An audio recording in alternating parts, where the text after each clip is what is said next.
Hello guys, welcome back to my channel Preeti's blog. তো birthday পার্টির blog নিয়ে আসবো বলেছিলাম, তো চলে এসেছি। আর আমাদের এইখানেই আসানসোলের মধ্যেই, আসানসোল বরাকরের মাঝামাঝিই পড়ে, এখানে একটা ভালো রেস্টুরেন্ট আছে কমল, সেখানে গেছিলাম দিদির বার্থডে সেলিব্রেট করার জন্য। তারপর পৌঁছে গেছি আর দেখাচ্ছিলাম জায়গাটা কেমন, আর বলছিলাম যে দিদির পকেট খোঁচাতে চলে এসেছি। আমাদের এই রেস্টুরেন্টটা একটা পছন্দের জায়গা, এখানে আমরা প্রায়ই আসি। বার্থডে ফ্যামিলির কারোর বার্থডে হলেই এখানে আসি সেলিব্রেট করার জন্য।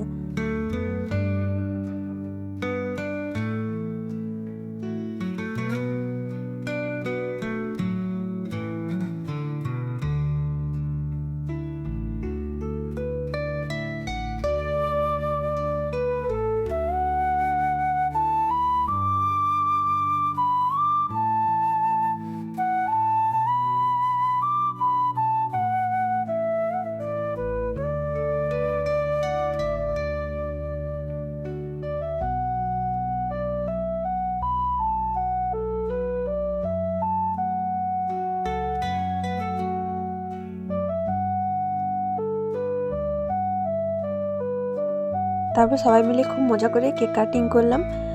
আর এই যে ফুল ফ্যামিলি আছি আমরা, বোন আছে, হাজব্যান্ড আছে, আমার বাবু আছে, ভাই আছে, আর একটা বোন আছে, বোনের মেয়ে আছে, সব।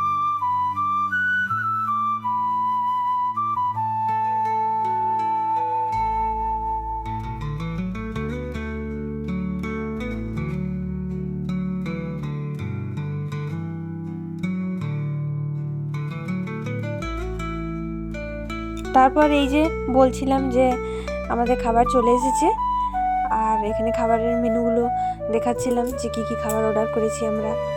আর চিকেনের একটা আইটেম ছিল, পনির ছিল, নান, ফ্রায়েড রাইস, স্যালাড, এসবই ছিল। কখনো কোনো এই অকেশনে, ছোটোখাটো অকেশনগুলো আসে বলে বাড়িতে সবাই মিলে একসাথে খাওয়া দাওয়া হয়, অনেক আনন্দ হয়। তাছাড়া তো বাড়িতে দিদির অফিস, হাজব্যান্ডের অফিস, আমি বাড়িতে একা একা তো বোরই হয়। তারপর আমাদের খাওয়া দাওয়া কমপ্লিট করে, আর এই যে ঠান্ডায় কাঁপতে কাঁপতে বাড়ি যাব, সেটাই বলছিলাম যে আমাদের খাওয়া দাওয়া কমপ্লিট হয়ে গেছে। আর কিচ্ছু তো পরে আসিনি, একটা চাদর নিয়ে এসেছিলাম।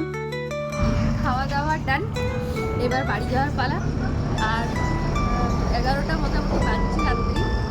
আর এত ঠান্ডা বাইরে, বাইকে ঠান্ডা হাওয়ায় যাওয়া মানে কিছু তো সোয়েটার পরে আসিনি স্টাইলের জন্যে। আর এই চাদর মুড়ি দিয়ে আবার বাড়ি ফিরে টাটা।